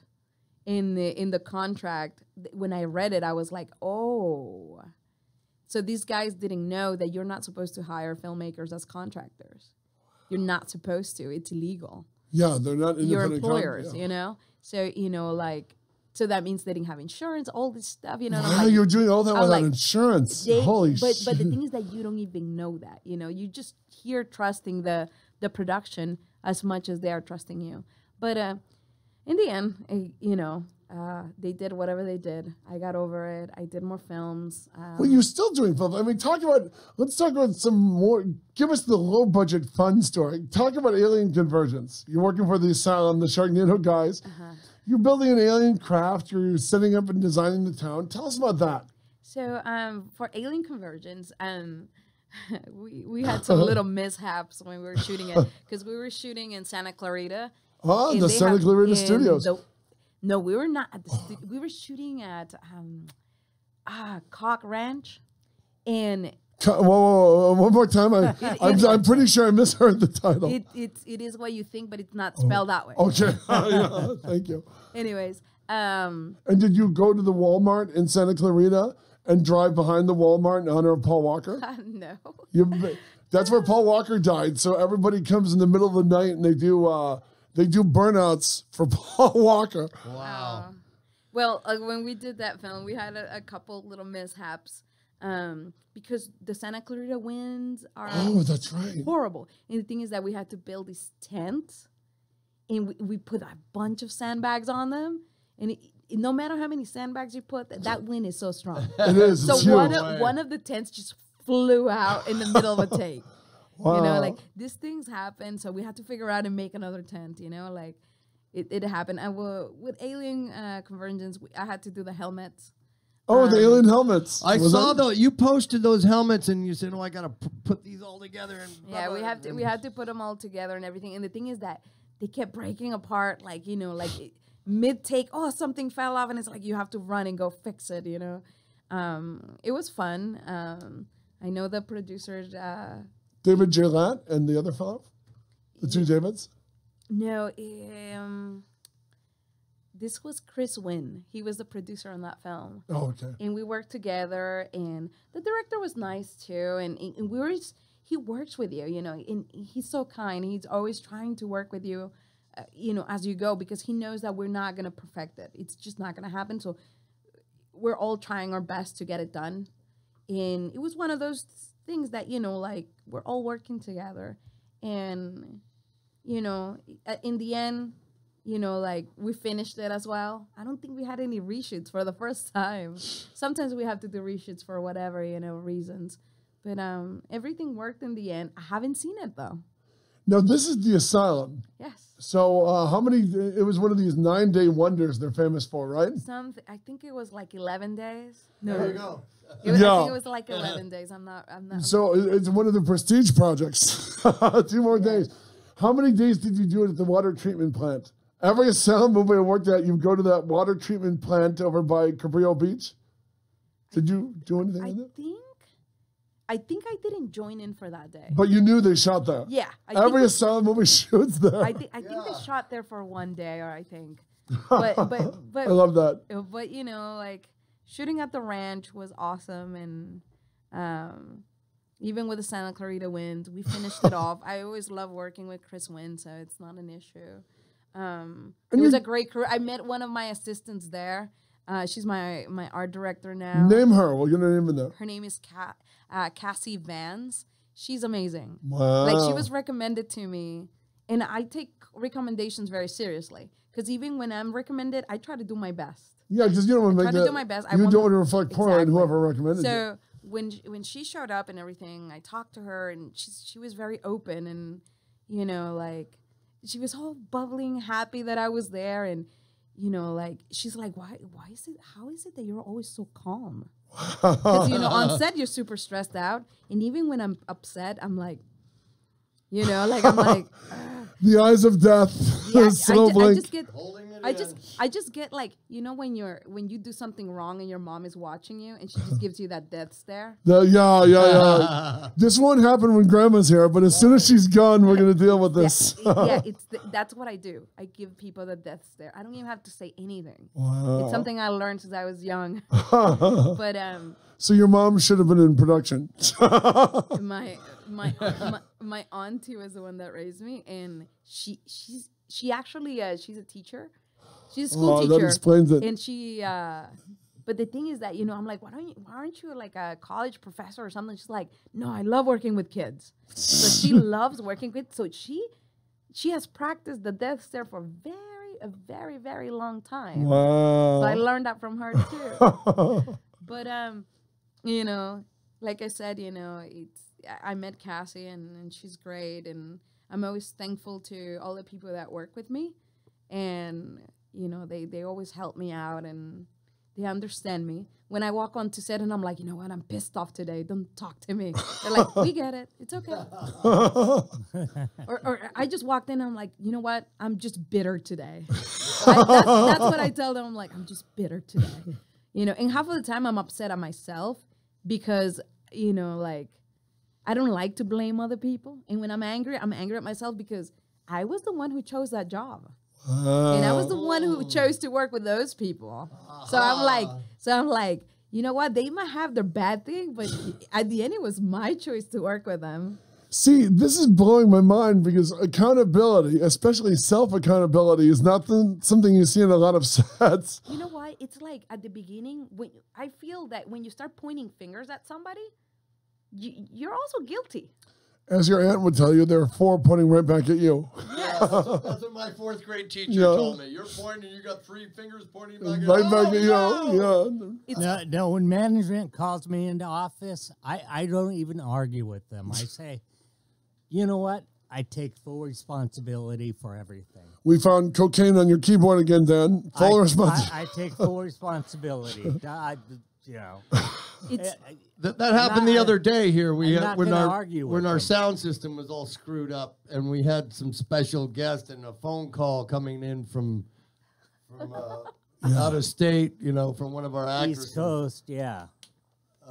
Well, you know what? It's, you know, I always say that it's easier for me to take responsibility because I know I can fix myself because I can't fix you. Wow. That's right. You be you, you know. You know, like I can fix myself, but I can't fix you. So, you know, like I got to change my mind, you know, like I got to do something about it because this is not going anywhere. And it kind of sometimes gets people mad when you say, hey, I'm responsible. Fine. I'll take responsibility for it. And they're like, I wanted to argue with you. I'm like, what? I don't want to argue with you. I'll take full responsibility. Yeah, that kind of leaves. Have you ever, because you just told us about probably your worst working experience. Has there ever been a job so bad you just quit? There was one job. I think it's the only time I've ever walked away from a set. It was actually for a commercial. And we were working with a lot of big-time filmmakers. I was the youngest one. We had an issue. I was fine with the director. I was fine with everybody. But the problem is that he brought his girlfriend to set. And she was also a makeup artist. And the problem was that she just... I don't know what was the problem with her and I. Like, I had no issue with her. But she, there were moments that, you know, like, she would just flip off at me and just start calling me names and everything. And I'm like... Oh, that's uncalled for. I just don't understand that. Yeah. And I feel that sometimes I'm like... I feel with, you know, especially right now with the whole thing with feminism and all that stuff, with women supporting each other, I feel that in the end... She was letting the sisterhood down. No, I'm going to be honest with you. It's been hard... It's been hard to work with women. Wow. With men, it's super easy. They're most of the time, all of them, they're very respectful towards my person. But when it comes to women, it's like, I don't know, that sense of competition or whatever. But it doesn't let them, you know, support one another sometimes, you know. I do have met great girls, you know. But unfortunately, and I recently made a Facebook post, right, that, you know, like 80% of my supporters are male. And I saw that post. Yeah, and like 15% are female and 5% are unicorns. And you know, like it's so impressive that, you know, like even in this day and age, you know, like women still can't support each other. They just can't. I'm the kind of person that I support anyone who I see that it's trying to be successful and trying to grow and everything. Like, I'll support you. I don't care if you're a male, female, you know, bi, whatever gender you know, like call yourself. If you're a unicorn, you know, that's totally fine by me. Do you like working with unicorns? Yes, but they're so rare. They love craft service But stuff. they are so magical. They're so They drink all the magical. coffee. All the rainbows too. All the they pee rainbows, unicorns.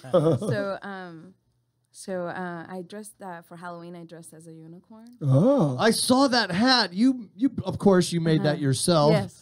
And I thought that was the most. You did it in color and black and white, didn't you? I took a photograph in black and white, but the actual costume, it was in color. It was like a gold and rose gold. with a I little bit of wanted to white. put that on the promotion for the Facebook, but I couldn't copy it off your page. It's called screenshot, Jeffrey. Oh, wow, wow, wow. I'm so technologically Natalie challenged. Natalie just burned the caveman. Oh, Really? Oh, I just saw the stare of death, by the way. It was charming. When it's not directed at you. Now talk about. I saw that picture after when I said that's such a beautiful shot right there. You did such a great job. on Now that. talking about working with women, I had 2 women bosses. No, thank you. Guy bosses are reasonable. They want to talk to you and sit down with you and say, "Hey, Dan, something went wrong. Let's talk." Women bosses are totally a different thing, man. You don't know what direction they're coming from. All of a sudden, they're writing you up, and you're like, why am I getting written up for, you know? I didn't make my numbers this week. And then Dan said, I don't wear pants when I have a male boss either. Yeah, exactly. So, Pantsuits. like, the thing about women, us women, you know, like, the women of my country are very aggressive, but not in a bad way. Ever since we're young, we're taught to be, you know, like, not just like the old school woman kind of thing, but no, you gotta, you know, like, you gotta take care of yourself, you gotta make money, you gotta be successful, you gotta, you know, like, excel in everything, you know, like, they don't put each other down. That's one thing that I've noticed, at least the way I was raised over there. And when I came here, it was a little different. It was a little different because, you know, I'm so used to fighting for myself. I'm so used to like making my own money, being independent. But being independent doesn't mean that there's gonna be times you're gonna need help. You know, that's why I try to keep the balance. That's what a lot of people don't understand about myself. I'm like, I like to keep the balance. Yes, I'm a strong girl and everything, but you know, at the end, I'm still a girl.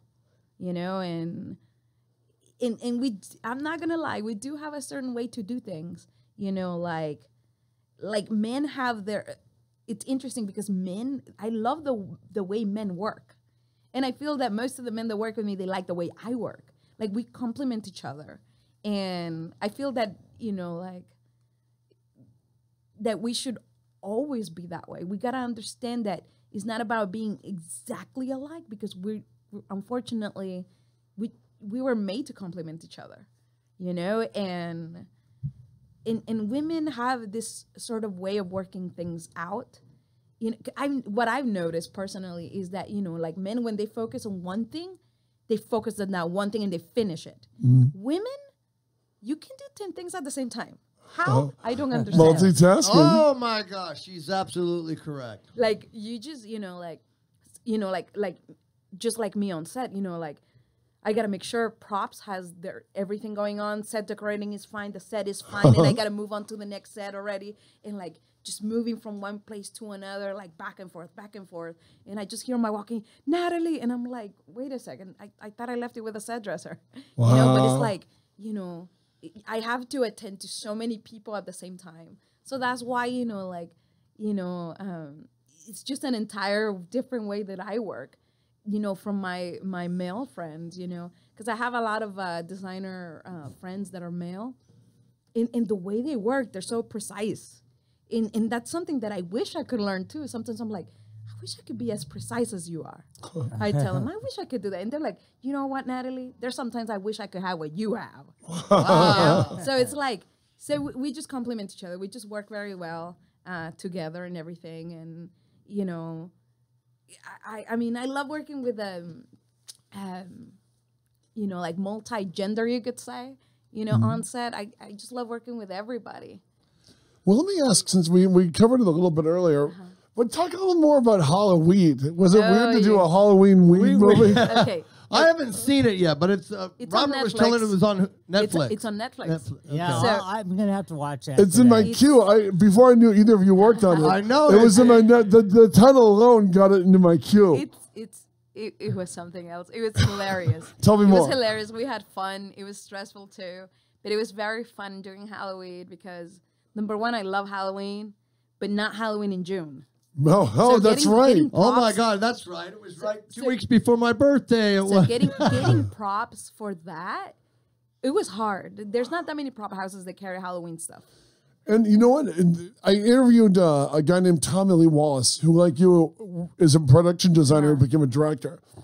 He told me this story about shooting Halloween in March because they wanted to make the October release. He said every pumpkin you see, he told me this on the original John Carpenter's Halloween, every pumpkin you see in Halloween is an East LA gourd that he spray painted orange. He said every pumpkin you see in Halloween, because it was when pumpkins were out of season. But the movie, Exactly. they would have bags. He said they had trash bags of leaves they would throw on the lawn because it was set in the Midwest. Our leaves don't fall. They change colors and they don't fall. So he said at the end of the night, he and the producer would rake all the leaves back into the trash bags, but he personally had to go to East LA and get all the gourds playing pumpkins. No, you have no idea.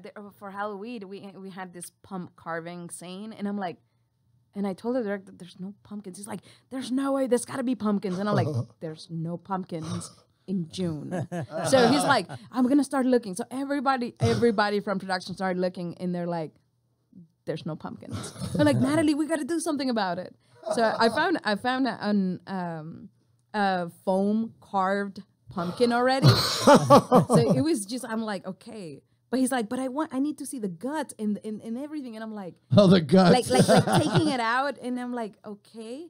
So I remember there's a squash that looks like a pumpkin. Yes. And I'm like, I think that's the only thing that might be in season right now. And I can just get the guts and shove it in there. And There just, you go. like, believe me, you have to figure this stuff out. And it's crazy. It's really, really crazy. So finding that stuff was tricky. You pulled it off, though. Oh my goodness. And working with the actors was so much fun. And then we're shooting in Fillmore. Now I would call this like a sleepy town. These people don't wake up until like 11. Oh my And then gosh, they go to lazy and- town. And then they wake up at they go to sleep like at 8. And we were at the hotel, and we decided to throw a jacuzzi party with the crew on the day off. Isn't that great when you do the low? I know. I did when you do a low budget movie. We'd all jump into the jacuzzi in the pool like 6 a.m. after an all night shoot. You know. So we did that, and like the people were just like, be quiet and everything. I'm like, it's 8. But they wanted to go to sleep, and we were at the local Marriott. Wow. And they came to shut us up and everything. It The was Marriott intense. people actually They came need down. to wake their asses were- up and get motivated. No, they were having an issue with us. Like, they wanted us out. They called the cops on us, but we had permits for everything. But they didn't want us there. And then what happened is that Ventura County got in between, and they're like, listen, these guys just bought out the entire Marriott. You guys are making money. Yeah. Then all these locations, like all these permits, everybody's making money out of here. So why is it that you guys want them out? Yeah, And it's STFU, I you just know? feel that the town is not very film friendly, But we try to be as polite as possible and to make sure that everybody that nobody was like trashing anything or whatever. We did our job, and it was a fun film full of a lot of great actors that we worked with. It was fun working on it. But to me, that's exciting. That's Halloween. So who was Gary Busey in that? Or who was in Halloween?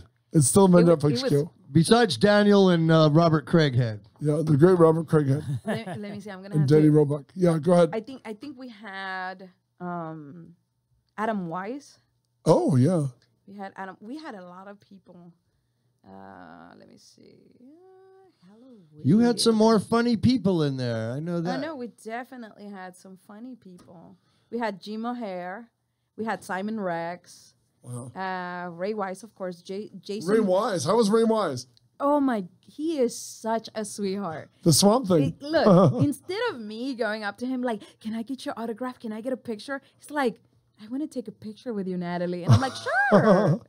You know, we had him, Jason Mewes. Yes, we had Jason Yeah, from Mewes. Kevin Smith movies. Yeah. Oh, Jason Mewes. Yeah. We had Jay. Yes. we also had Tom Sizemore. Okay, tell me about Tom Sizemore. Because just mentioning his name, I can hear a rehab story coming. I worked with him twice already. Oh, what was the other movie? It was actually Wolf Mother.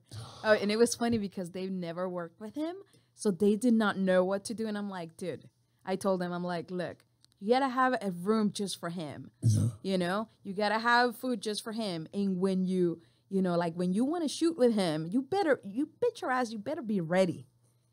Because you're not gonna waste his time. He worked with Spielberg, man. Even with his substance abuse problems, he worked with Spielberg. Yeah, Black Hawk Down, man. I mean, amazing actor. You know, so I told him, I'm like, you know, you got to be careful. You know, like that you just be professional. It was so hard for them to be professional. Wow. By the way, what a sad statement that is. You know what I mean? It was so hard for them to be professional, you know? It's because, you know, like, that also comes with experience. You learn a lot of things with experience, you know, like not to step on people's toes. You know, you can make a suggestion. Just say you have a suggestion. Don't tell people what to do. Right. Don't touch their stuff. Like everybody, we have our own tools, you know, like don't touch people's stuff. You need something, ask for it. Especially when you weren't intending on paying people. That to me, anytime you do something, if you're volunteering a friend short, that's one thing. But I feel that it was just, you know, like I said, it was arrogance and the fact that they didn't have much experience. But you know, they know people need money for jobs. That's one of my line of death. I think they thought they could get away with it. They could get away with it. So, you know, it is what it is. Let's lead people on, and then we'll just it violates this. Okay, it violates the social contract. We're about ready. You have to go. You have to be on set today. Can you tell us anything about the project? Are you allowed to talk about anything you're doing today? You got to be on your way to set now. Yeah. But hey, Natalie, I do want to show you. I did write an hour ago. It's after 8. What time do you have to leave? Exactly right. So it's okay. And I've got to be somewhere later on today too, without jinxing anything. Yes, everybody's got to be, and there's places I should be. I don't know. Pool hall. Your type hangs out in pool halls. Now, what kind sleeping under a bridge? Looking for aluminum and sleeping under a bridge. Well, I'm going to be scrapping metal and selling oranges on the freeway. He's got to keep the rats out of his... Rent is due. The rats are climbing into his sleeping bag. Natalie, what film genre are you working on today? Horror, sci-fi. No, actually, this is more like a sitcom. Wow. Sitcom. It's a sitcom. A lot of comedy going on. It's cute. And, you know, yeah. I can't say much about it. It's something big because she's withholding everything. She's got a situation. It's got a lot of comedy in it. Natalie, she's got to venture off to her situation. Your stories have been great. You've been a terrific guest. You're teaching us about independent filmmaking. I mean, there's stuff I experienced the same thing. A bad one with you, where I got money in front, right, and I was doing props. And then an explosion of temperament came out, and then handing over all the props, and then saying, "Oh, you owe us money." And I go, "No, it doesn't work like that." I don't. They wanted. Oh, that's right. They wanted money. Yeah, they tried that with him. We want money from you, and it's like, F you. I'm a man with nothing. I'm doing this, you know, and that was another, you know, low budget money film, and so I just walked away, and I still keep friends with them on the Facebook. And but the Facebook posts, he talks like he's Joel Silver, and he's not.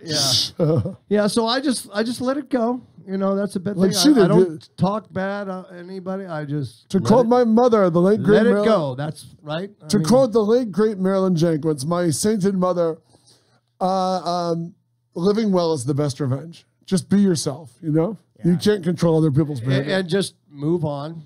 Let me ask you this. You're a very attractive woman. Am I? Yes, you are. What attracts you to a man? Ice cream. We had, Would you like some ice cream? no, we had a Brazilian This model is taking a turn for the weird. in the morning show before Jeff, when Blaine Humbles was the host. And she looked at me and she goes, and I was sitting where Patrick is sitting, and she looks at me and she goes, "It's your hands." And she had the same accent. That's why because she's Brazilian. And I go, "My hands." I go, "My hands aren't that big." She goes, "It's the ring. It's the ring on your hand." That means that you need to Dan be also tells them he's a producer. No, at that He time says, "Trust me, I'm a wasn't. producer." Slappy Weinstein Productions. But literally, Hey, let's get in some last-minute plugs. Yeah. Last minute plugs. Anything you want to plug about yourself? I know you're kind of shy. do you have a site where, well, we made clear you don't want to show people your artwork, although you might do the dog gallery. Don't be so jealous of your artwork. You need to share it with Share the your community. artwork with the world. No, I don't have a site yet. It's weird because a lot of people do ask me, "Do you have a site?" And I'm like, I don't, because half of the time my jobs I get them from Math to Word, and some people do get to see my portfolio, but that's sent privately on an email. Wow. The only thing I do have is my Instagram. It's the only place that people can actually follow me. Do you want to give? And what are you on Instagram? Do you want to give your Instagram number and our people can follow you if you like? Yeah, my name is it's GC Natty Punk. Wow, GC Natty Natty, 2 T's, NATI NATI PUNK. PUNK. What does that mean, if I can ask? Okay, so that's something that I have since I was in high school, and I've been wanting to change it, but it means a lot to me. So GC stands for Good Charlotte. Really? Oh band Good no, Charlotte. a good Charlotte fan in the 21st century. I know, right? And then Natty, of course, is my name, and then Punk is because, I was a little punk goth kind of thing when I was a teenager. Wow. How cute. Now I just carry that within me, and it shows once in a while. Like I always tell people that the goth community rejected me because I was too happy. Oh, too happy. Oh, I gotta have one plug for myself.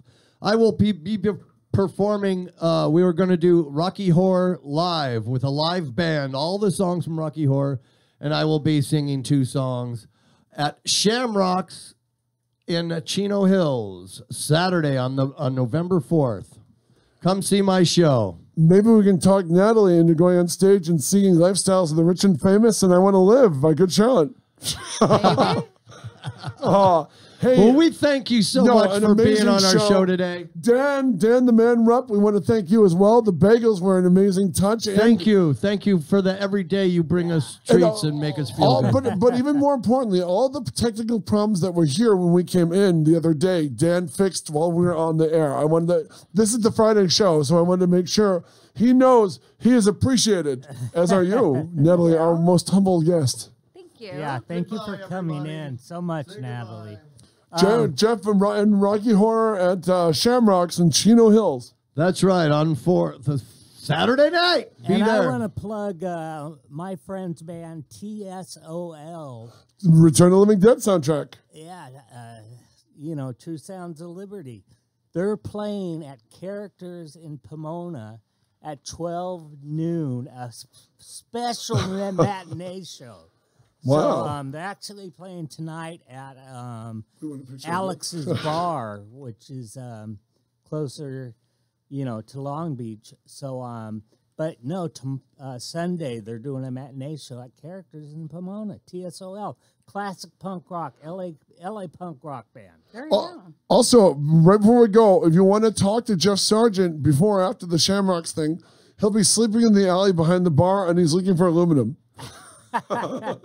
I need a nap. What is it with you guys in aluminum? He collects cans. We all You do. said he sleeps under a bridge, smart ass. Goodbye, everybody. Goodbye. Thank you. We'll Enjoy your continue weekend. next week. Thanks for watching and listening. Goodbye. You. Wow, that's it. You should do the sign off every day. Natalie, thank you so much. Your stories were terrific. Oh man. Let's do a group photo. Yeah, we did a group photo, dog. Get over here. Dan, get in here.